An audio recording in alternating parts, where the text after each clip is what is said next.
Buenos días a todos. Good morning. Hello, everyone, and welcome to this webinar hosted by the Spain-US Chamber of Commerce and also by Inspiralia. So today we have an interesting topic that we're going to talk about, and it's how to do business with the Air Force and develop your innovation. And to talk about this, we have two experts that I will introduce you right away. First of all, I would like to remind you that from the Spain-US Chamber of Commerce, we are hosting several webinars every week touching different topics that might be of interest of many of you, from law points of view, labor points of view, or technical and innovation things like today. So please follow us through our website, where you could check all the events that we are hosting in the following days. For today's webinar, we have here with us two experts on startups and innovation. I will invite them to join me. I know if Artur is here with us, and also Mériem. So Mériem Britel works for Inspiralia. Inspiralia, it's a company that it's focused on helping companies to develop products. It's a new product development company offering services to cover all the current R&D projects, from concept development to market launch, and focusing also on obtaining public funding. Mériem Britel has more than 10 years of professional experience working with startups. It's acting as account manager for Inspiralia in the US, and she has previously been working in hundreds of successful R&D projects in Europe, Africa, and the US, with a strategic vision on non-dilutive funding internationally. Today, she will be presenting how to become a defense provider, accessing non-dilutive funding for the Air Force. And also, we will have today with us Artur Jarzabek. Artur is in charge of the writing coordination of the AFREX projects at Inspiralia. And you will understand, if you are not familiarized with, you will understand what AFREX projects are that are part of the Department of Defense in the United States. Artur has an aeronautical engineering background and broad experience working tightly with clients to secure non-dilutive funding, both in the US and Europe. And he will share today his personal experience working with clients applying to the AFREX program. So it will be a great opportunity to learn about how to do business with the Air Force. I'm inviting Marble and Artur to join us. Could you please turn on your cameras so that we can see you all? Hello, welcome. Hi. Welcome. So before beginning, I'm just going to remind you that we have, everyone have on the right side a control panel, and you may see there a tab that says questions.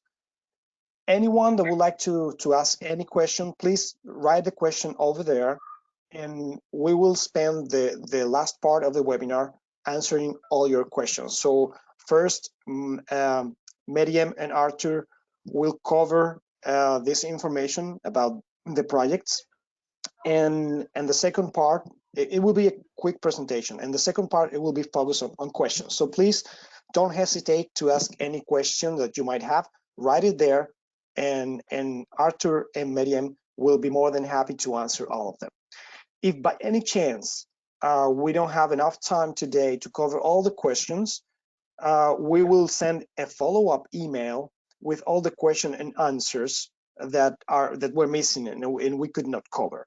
Also, on top of that, the presentation will be shared with every one of you, And also this video is being recorded, so you might have the chance to view it again, watch it again, and share with friends and colleagues if you feel that it's interesting for them.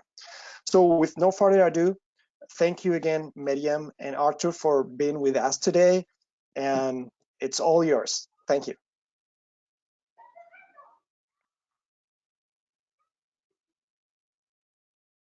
Thank you, Juan Carlos, for the introduction. So the idea of this webinar today is to introduce you an excellent tool for your product development within the frame of the SBIR program, and more particularly at Air Force. So I'll be focusing today on the program description and the requirement, while my colleague Artur will explain the details and share his personal experience working closely with companies that have been through this process. So it's only 8 slides of presentation, so we'll leave time for questions at the end. At Inspiralia, we help startups speed up their technology development. Among the services offered, we help them with non-dilutive funding for R&D. Within the tools available, SBIR is usually able to satisfy most of the needs. Only meant for small businesses, SBIR manages almost $3 billion budget per year. And DoD, the Department of Defense, is the biggest actor with 1/3 of the total budget. So it's definitely a good way to increase our chances of success. Within DoD, there are plenty of programs, and today we will be focusing on AFWERX. So before entering into the program details, I wanted to spend some time on the eligibility requirements. So for you to be able to apply to any kind of public funding in the US, you must fulfill all those requirements. The first one is that you must be a small business created in the US. Small business means that you have less than 500 employees. This small business must be located in the US and must have a physical address, so no PO box or virtual offices. It's important to point out that the small business must be US majority owned by US citizens or permanent residents, at least by 51%. Within any kind of R&D project, you will have to assign a principal investigator. The principal investigator is usually a person who works for the company for at least 51% of his time based on a 40-hour work week, and will be the leader of the proposal that is going to be submitted to the AFWERX. Within the program, you are allowed to have some subcontractors, but you should know that it cannot go beyond 1/3 of the total budget of your projects. And finally, within the eligibility requirement, you should know that any dilutive funding won in the US must be spent on the American soil. So if you fulfill all those requirements, you can definitely apply and have a look at the opportunities. So let's now jump and see the program structure, the budgets that are included in each phase of the program, and the kind of project that the AFWERX or Air Force would expect from you. So as for the project itself, AFWERX expect to review any innovative technology with a commercial value in a non-defense sector that can be applied to the Air Force needs. That means that first AFWERX will be looking at technologies that are already developed and that are close to market. Also, that means that it doesn't only apply to military tech companies, but is open to any need Air Force could have as an end user. So basically, as long as you think your technology can be used by an Air Force end user, you can definitely fit within the program and apply to this project opportunity. In our experience, we have seen, as an example, from agricultural technologies to innovative solutions for energy storage or medical devices to help vets recover from any kind of injuries or diseases. So it's very broad, and as you can see, any kind of technologies can probably fit at the Artworks as long as you can satisfy any kind of need they have. So now I'll let my colleague Artur explain the structure of the program, each phase, and the content and deliverable of each phase of the program. So Artur, please go ahead and take the word if you want to. Okay, thank you, Mériem. So as you see, the Artworks program is structured in three separate phases. And just as a word of introduction, this non-dilutive funding comes from the Air Force and from the Department of Defense. And of course, there's always a catch. Why do they provide you with this funding? Why do they invest all this money into your company, into your technology? So the way that you can give it back to them is that you can sell this technology later on to the Department of Defense, and hence enhance the capabilities, either operational, technical, or organizational, of the Department of Defense. So what they are really aiming at is that at the very end of this three stages, you are going to sign a contract with the Department of Defense and you start selling your technology to them. So the way they structure all this process is that you start at phase one, which is you can treat it as a teaser. So you apply to Artworks, the Sibiu program, with a 5-page white paper where you describe your technology. You describe what are the applications of your technology to the Air Force and to the Department of Defense in general, and you say that how you can adapt this technology to their needs. And well, in order to apply for this phase one, you have to submit a 5-page white paper and a presentation, a 15-slide presentation. So if you're accepted at this stage, you will receive $50,000 for a feasibility study, for a 3-month feasibility study, where you will have to find a partner in the Air Force, in the structure of Air Force. It can be either a base, it can be either a research institute that is part of the Air Force, or it can be a hospital if you have a medical device or some kind of drug that you're developing. And you have to find them, because in phase two, when you apply, you will validate your technology with this partner. As I said at the beginning, what they really are looking for is technology that can be later used. So why not making a validation study with an Air Force partner so that they can confirm that, yes, they need your technology, it's a good fit. So in phase one, you will try and explore all the possible stakeholders in the Air Force and connect with people that will be able to host you for the phase two. So in order to apply for the phase two, it's essential to have a memorandum of understanding signed with an Air Force partner. Otherwise, you won't be able to do the phase two validation because you will not have a partner to do it with. So that's essential. Then you have to also submit the whole application, where you will need to provide a detailed budget of your validation exercise. You will need to submit also a video and a 15-page white paper. So what can you do in this phase two, which is actually where all the money comes in? I mean, in phase two, you can receive from about $500,000 up to $1.5 million, and this phase two can last up to 27 months. So this is actually where you start receiving a big chunk of money. And so you can do R&D exercises, so any types of adaptations of your technology to the needs of the Air Force. And here you will also be guided by the Air Force partner, who will know exactly what they need, and they will tell you how you need to adapt your technology to their needs. So adaptations, R&D tasks, testing, validation, prototyping, all this can fit into a phase 2 application. So once you finish this big project with the Air Force, you will be entitled to start selling it to the Department of Defense.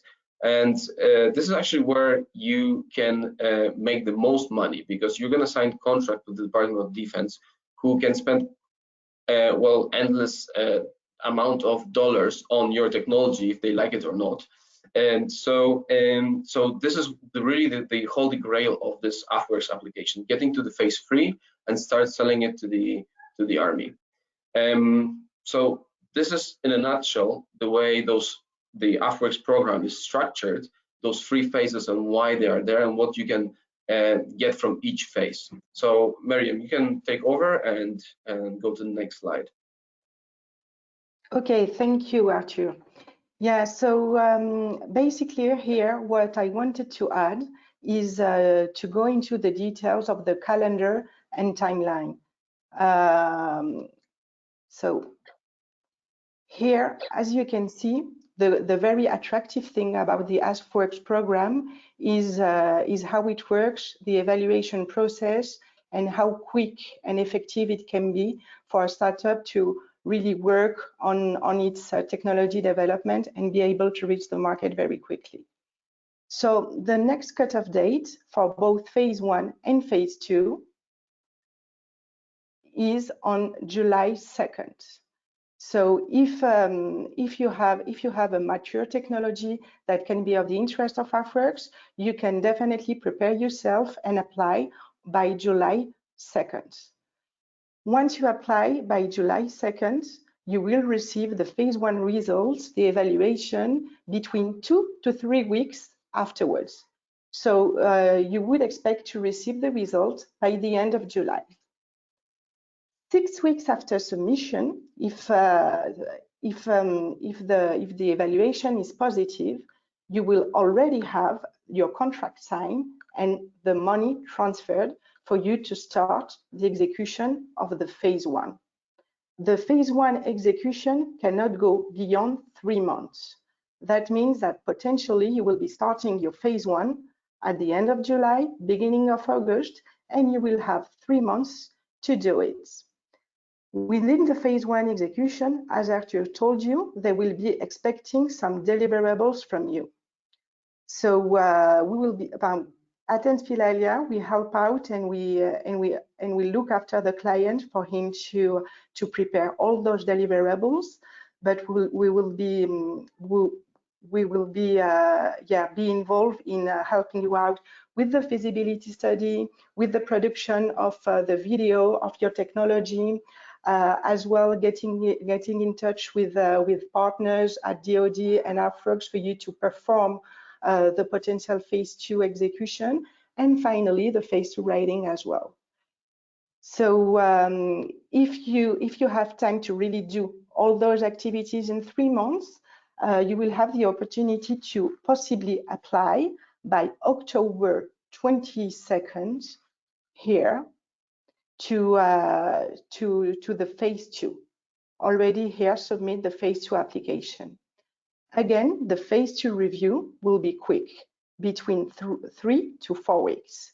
That means that in the best case scenario, you could be awarded of your phase 2 of approximately 1 million, between $500,000 up to 1.5 million, for you to perform all the activities involved in the phase 2. The activities involved in the phase 2 will be mainly demonstration, prototyping, for you to have by the end of the phase 2 an almost ready product to be commercialized and be used by the AFWERX. So this is the timeline of 2020. We already know that as well we'll have 3 opportunities in 2021 and 3 calls to submit proposal. So in February, May, and finally October 2021. So we can say that it is a very fast program, very effective, and definitely meant for companies that are close to markets. So this was it. Here are some examples of successful companies that have been through the process of the AFWorks program with us. Artur has been working directly with them, and he's going to say a few words about those companies and projects. Okay, so first of all, as you can see quickly from the descriptions, I mean, one of the companies was a company manufacturing forced entry tools, rapid assault tools. Another company, Green Magic Homes, is a architectural slash building development company that does semi-permanent module structures for a wide variety of use cases. And then finally, Claim Detect is a company that does a therapeutic medical device that is helping airmen to overcome the problems with the neck pain by using an accurate movement sensor. So I mean, the spread of different technologies is very wide here. So when you ask yourself a question, does my technology help the Air Force or the Department of Defense in general? I would say that the question that it's a yes, because there are very many problems that the Army and the Air Force and the Navy have, which we don't know of, and the only way to show that you can help is by applying to AFWorks, submitting the phase 1 application, and letting them judge if your applications, well, your technology is really useful for them. So this is the only way to find out. And in terms of those companies, for example, if you look at the forced entry tools, you may think that the best application here is special ops forces of the Navy, of the Army. But in the end, the problem that the Air Force was facing was very trivial. They really needed an assault toolkit that would allow them to open doors in the bases that got jammed, or in case of emergency where they needed to get into a room which is by security locked and there's nobody with the clearance to enter, they needed a tool to enter it by force. So it can be very counterintuitive, the technologies that they need, and hence I really encourage you to apply for it, because you can really do a very good project with them and finally sell your technology to the Department of Defense.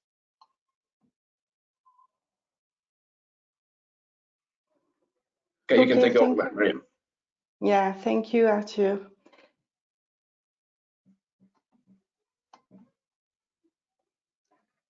Yeah, so before going straight to your questions, I wanted to say a few words about our company. So Inspiralia headquarters in the US are in Miami, Florida, same as the Chamber of Commerce with Juan Carlos.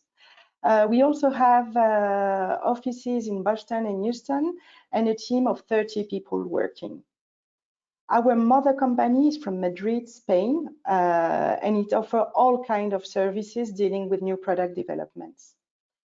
So in Europe, they have a total of 160 people working worldwide, and a global turnover of 25 million. 1/3, 30% of the employees are PhDs with a strong technical background, which enable us to fully capture our clients' needs. And the way we work usually is on a hybrid fee model. So this was it about the AFWorks and us at Inspiralia. So we are done with the presentation, and now I'm going to go straight to the question that you've raised. So the first question that I had is that, can I participate with a partner? So you can definitely, it depends the kind of partner that you have. So it's you are allowed only to subcontract 1/3 of the total budget. So it's totally foreseen now to be working with complementary companies that can help you out with small tasks within the project execution. But definitely, you should know that there is only one applicant. So there's one main applicant, which is the company.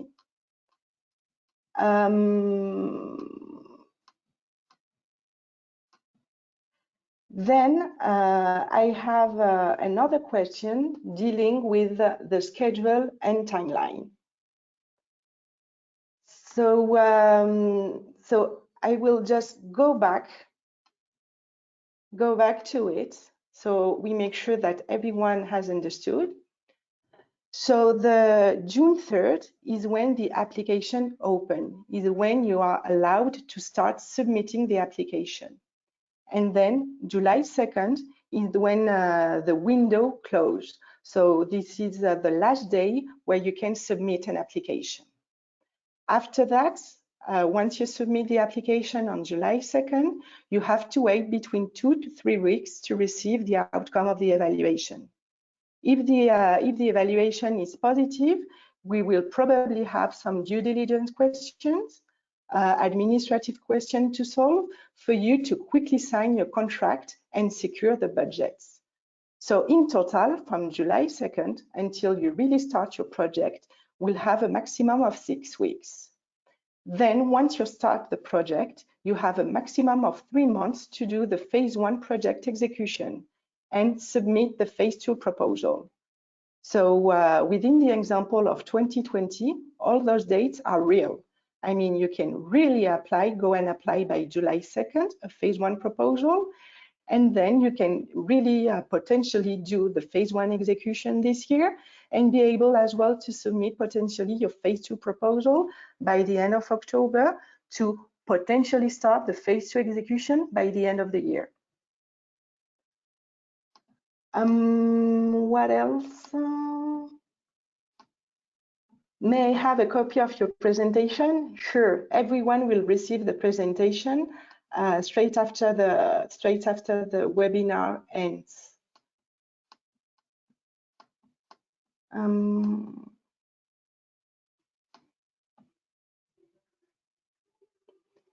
looking at other questions.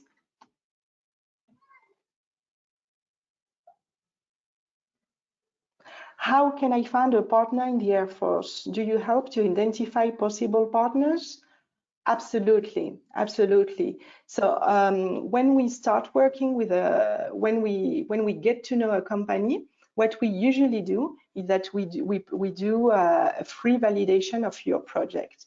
That means that we try to understand who's the company, who's the team within the company, what kind of technology do you have, and how attractive it can be for the AFWorks. If the validation is positive, we'll help you out through all the process, from your registration process to the writing of the proposal, and definitely we will start spotting and identifying which kind of partner is the best for you to partner with within the phase 2. So absolutely, we do help you identify possible partners for the phase 2 executions. Yeah, I can add to this, Mériem, if I can. So it's a very good question. I mean, you've spotted the bottleneck for the phase 2 application, because once you win phase 1, you're out there and trying to liaise with the Department of Defense stakeholders, which is not a very good, not a very easy task, because you don't know what doors to knock on and who to speak to and how to formulate the questions, etc. So we've been in this business for some time right now, so we've managed to build a network of people that we know throughout the US in different bases. So what we do, and this is part of our services, we get you in touch with those people and set up meetings so that you can explain your technology to them and be as attractive as possible and to reach as many people as possible. So yes, that's part of what we actually can provide to you. Okay, thanks, Mériem. Okay, thank you, Artur. I'll go to the next question, which is, does this program also have a secondary effect of providing a sense of validation for investors who may come in for a later round of funding for the companies involved? Absolutely, there's absolutely a connection with private investors. In fact, when you are applying to phase 2, and there's the possibility to increase the grant to be secured in phase 2 by what we call the matching funds. So what does this mean? If you manage to, by yourself or with our helps to identify a private investor that is going to give you, let's say as an example, going to invest $500,000 in your company, we can advise the Artworks about this, that you have a private investor interested in your technology, and Artworks will match one by one the funds. That means that Artworks could give you additional $500,000 for your product development. So it's definitely a good way to attract private investors as well for your company. There's another question that I have, which is about intellectual property ownership. So the IP of the technology usually belongs to the company, and it will always belong to the company. The Artworks here the Artworks intention is to become an end user. So the Artworks would become, by the end of the phase 2, a potential client of your company. So the IP will always be the property of the applicant and the company.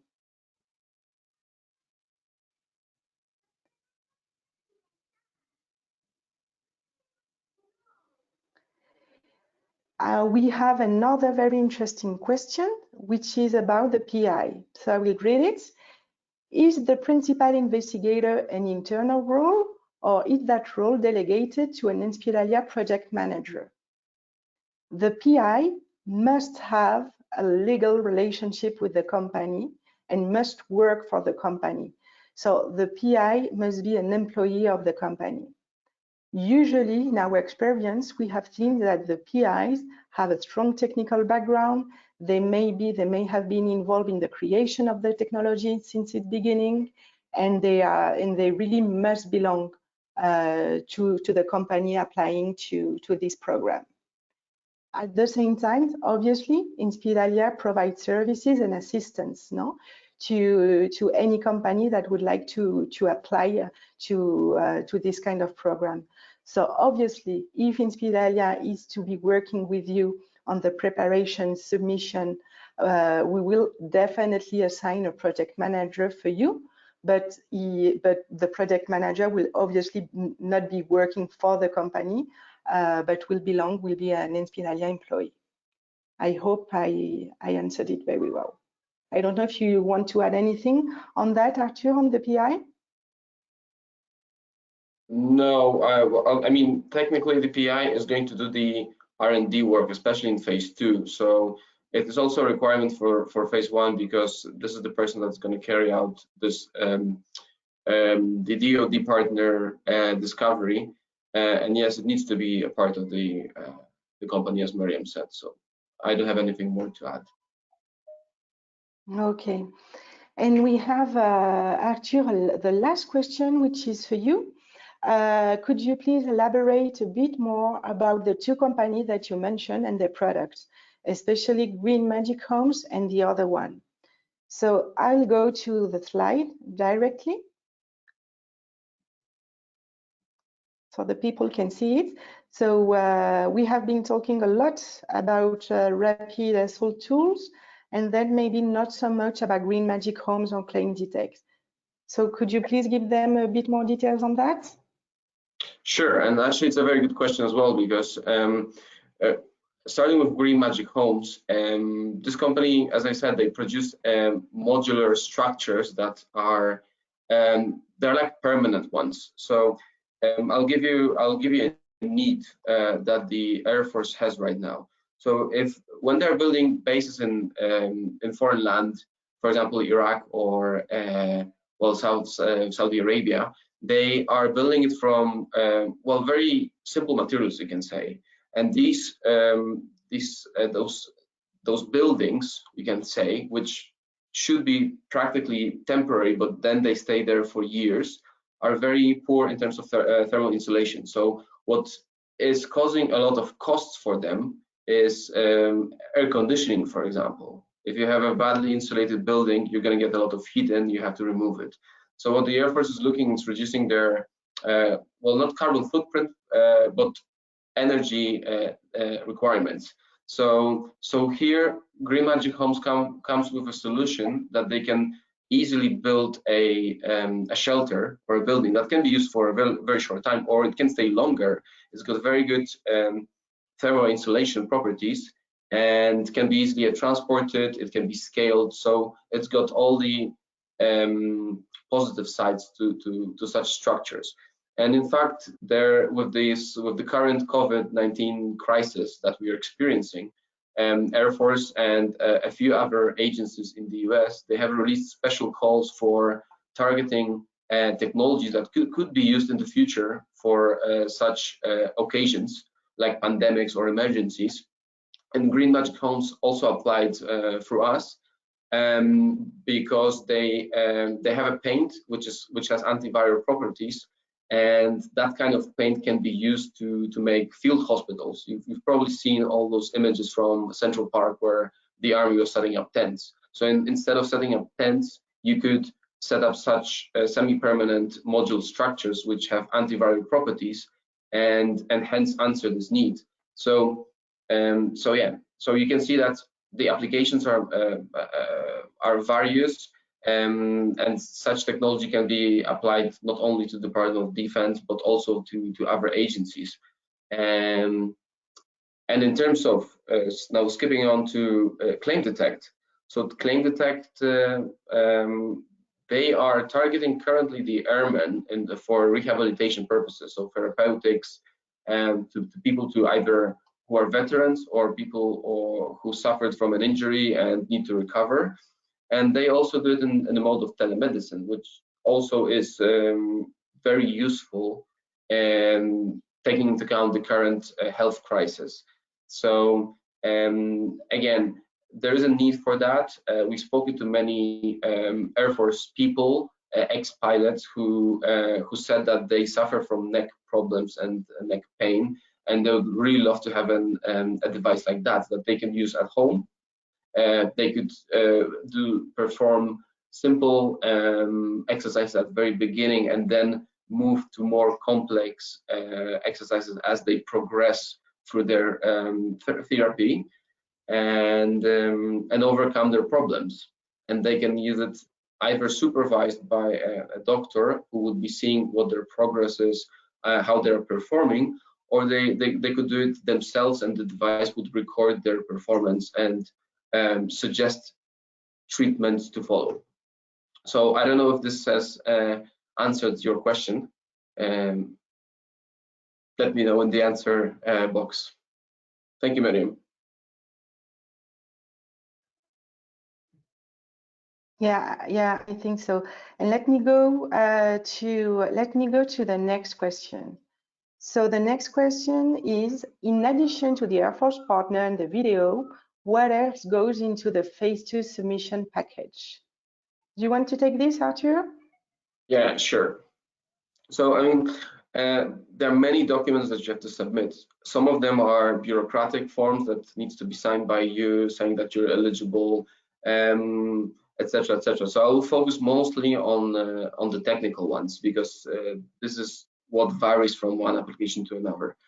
So the most important document is the 15-page project, which describes again your technology, how it's going to be adapted, and it also describes what the project is going to be. So it needs to provide a scope of work. It needs to provide a milestone schedule so that they know that you're going to progress through this project in an organized manner. They ask you also for the facilities that you have, key personnel, any previous project that you've done with the well, either with the Army or R&D projects. They ask you for commercialization, both defense and non-defense commercialization. So if you're selling your product to the market, so that goes into this 15 pages.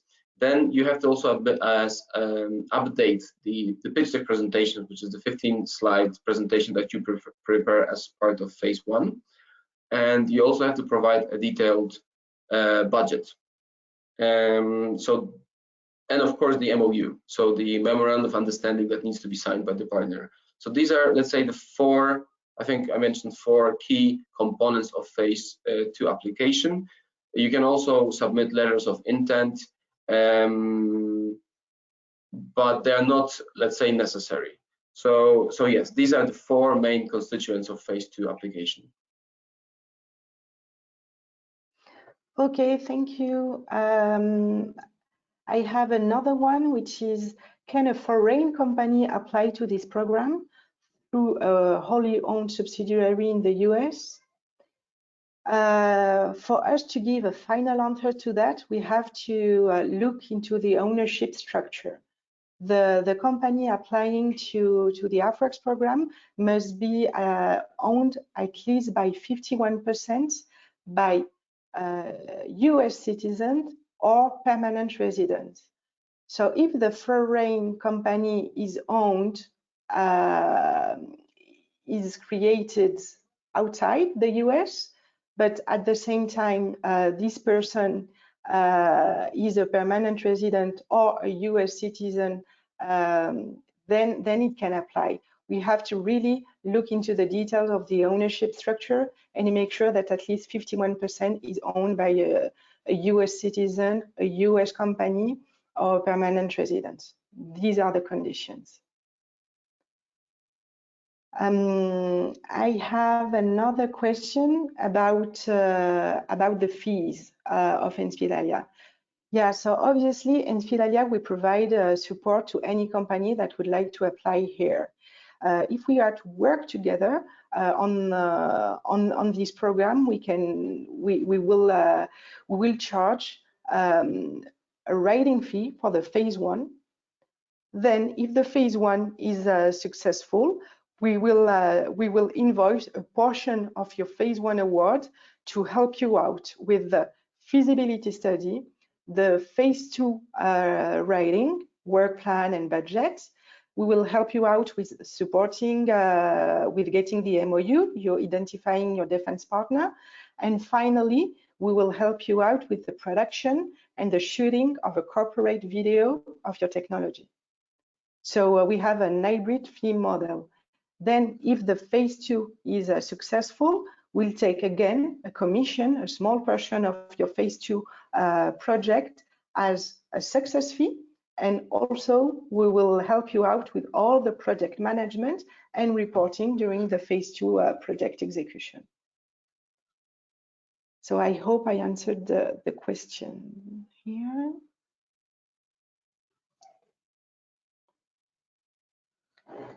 There are DARPA and Navy projects. Do you guys focus on any of those?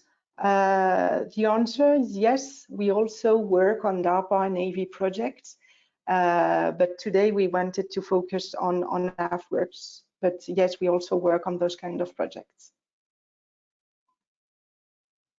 So I think we've been through all the questions, and right?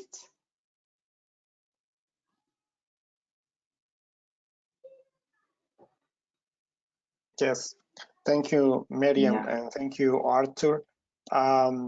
Yes, if anybody else has another last-minute question, please forward it to us through the question panel on your right side of the control panel that you have. And I think it's been very helpful to understand a little bit more about this project, and also to understand that there are many opportunities there for companies that are focusing their efforts in getting innovative products.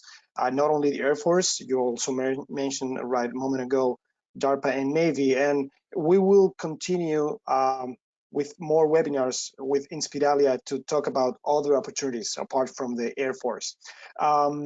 Before closing this webinar, I just wanted to remind everyone that we would love you to see you in the next webinar. Please, you can check all the activities that we are hosting through our website. That we will share the address of our website through your chat in a minute.